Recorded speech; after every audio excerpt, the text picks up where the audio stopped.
Now, you've always been super fluid with the economy thing. And now, where did that come from? Because I didn't think there was a guitar lesson you could take back in the 80s, let's say, where someone would actually show you that. At least I didn't know anybody, because the internet wasn't there and there wasn't, you know. Oh, yeah. Well, where I got it, the guys, other than Yngwie, of course, the guys that really, the two of the guys that really impacted me fast guitar-wise were Michelangelo Badio and Chris Impellitteri. And so Chris was doing a lot of the economy picking stuff. He was? I had like the black EP, which was like you had to send away for it or whatever. And out of like I clipped like the thing out of the Guitar magazine, and then I had the Stand in Line record, and I was learning a lot of these ideas, and I saw that, and then I just started kind of doing it unconsciously, and then someone said, hey, you're doing that thing, that economy picking thing, and I was like, oh, I guess I am, and then I started to develop it. So it sort of happened, yeah, like organically. Organically, I didn't know I was doing it, you know what I mean? And then I found out Yngwie does it as well, so I was like, oh, cool, He never talked about it. In fact, he'll tell you he doesn't think about it, and which I actually kind of believe a little bit. Oh, yeah, because it happened organically for you. It probably happened that way for him. But yeah, like so sweeping, economy picking. I remember I was watching Aldi Meola was doing a clinic, and somebody asked him about economy picking, and Al's like, economy picking? Is there first class picking too? You know what I mean? He's from like Jersey City or whatever, so he's got this. It's cool. He talks kind of similar to. I'm from around here, but I mean he's got this very heavy Northeast accent. What is there first class picking too? You know what I mean? Almost kind of like I don't know what you're talking about. It's true.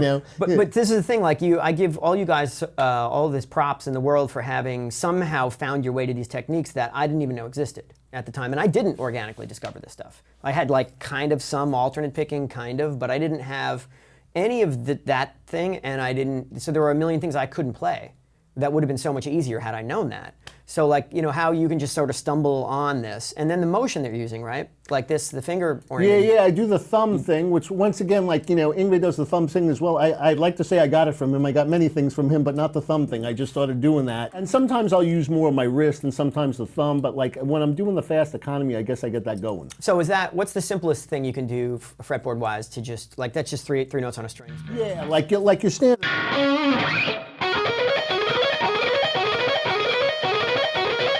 Just 6 notes ascending, and then you just keep stacking strings. Use that mixed minor.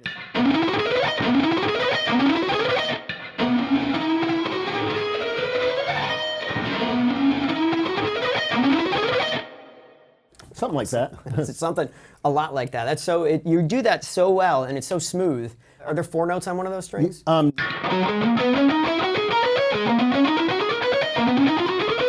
Like that kind of thing? Yeah, so I never quite got that, and I wonder if the finger thing. I'm sure there must be a hammer-on in too. Under the eye of the camera, I'm sure I'm playing some hammer-ons at some point, and not knowing about it. You know what I mean? Possibly, and you know what? I don't have a soapbox about any of these techniques. No, like, it's the kind of thing where where if it sounds good, it's good. You know what I mean? Like if it sounds cool, I like the sound of the additional downstroke. You know what I mean? And I have a very unorthodox way. Like I do a lot of stuff where I'll finish on a down and then start on another down. And almost think it like 2 licks connected. You know what I mean? Where a lot of players that alternate pick, they'll, once they play an upstroke, they got to play a downstroke, and vice versa. You know what I mean? It's like the cops are breaking down my door if I don't play. You know what I mean? If I don't play the where like I almost think of it like if I'm playing 1 lick, and let's say I'll do something simple or try to say I'm playing like a little sweep.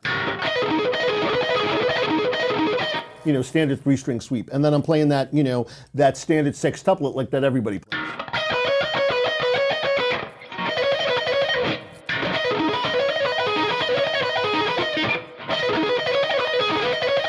See there, I'll let, and then hit another down 2 in a row. So the connection between the arpeggio thing and the 6-note pattern. Yeah, it's like so.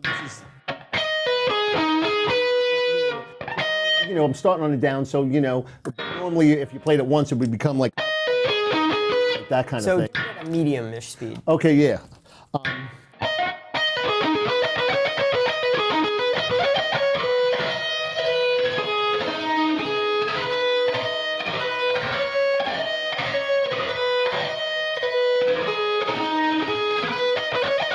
Yeah, so the 2 downs are like when the arpeggio ends, I'm on. and then, you know, the arpeggio ends on a down, that lick starts on a down. So that's almost like a gypsy thing. They do a lot of that repeated downstroke thing. Like super fast where you almost can't perceive the gap.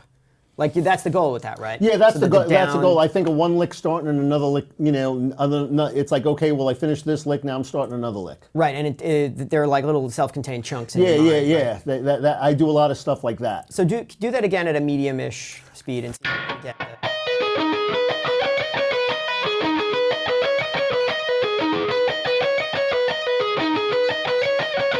Awesome. And now, if you speed it up just a little bit.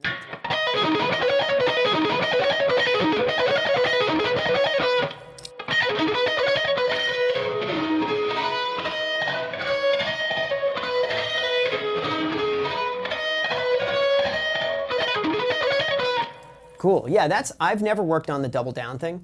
Now, and I would draw a distinction also between the double down that you get when you do the economy Yeah, yeah. thing. It's the same kind of school of thinking. You know what I mean? Sort of, but mechanically though, when you're going, you know, like if you're doing the scale one, it's down, up, down, and then you kind of fall through the next string. Yeah. This one, you got to play that note and then come back. And then you come back and get it Yeah, again. it's Well, harder. that's the same thing if you're doing like a, you know, like a lick where. Say something like that where you got to go all the way back or whatever.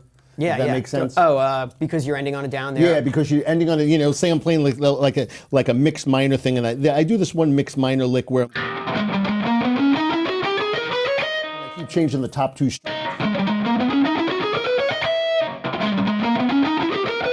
You know, when I run out of room, right? But what it is, it's like you know, and you try to do it with the click, right? And you're playing 15 notes in 2 beats, and you got to get back every time. And even doing it like 120 is pretty vicious to get back. You know what I mean? Yeah, because you're doing like a repetitive Yeah, like I can play the motion. lick stupid fast, but to get back in time and do it on the accent of the click, it's really kind of an interesting Right, thing. right. I also do this thing where I kind of like gear up my left hand. One of my, somebody that was studying with me once pointed out, like when I'm getting ready for a fast lick, I almost do this thing where I kind of, you know, Prime the pump a little. yeah, exactly. Like it's this weird thing that I do, like where I'm like, you know I what wonder, I mean? you know, because you know if it's almost like, you know, you got to get some tension in the muscle first for it to go fast. Yeah, right? yeah. I'm kind of gearing.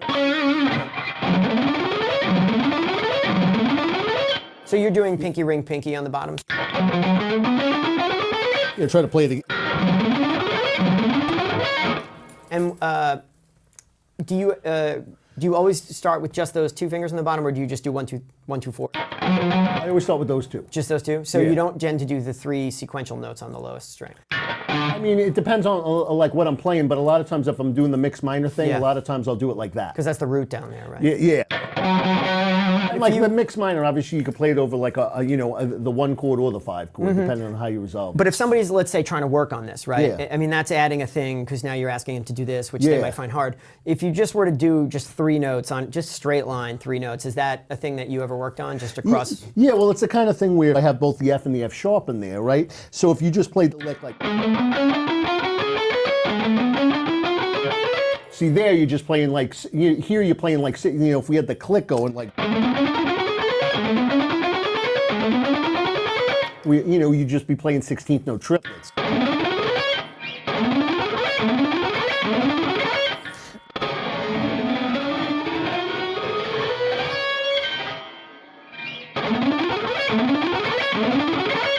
That's that- exactly what I was asking. Because Yeah. I think if we're trying to break this down for somebody who Yeah, wants it's to much, work it's on much, it. it's much easier. And you know the difference between like a 6-note grouping and a 7-note grouping, you would think, that's 1 extra note. How hard could it be? But like you know, like when you're rocking it in time, you know, it's no picnic.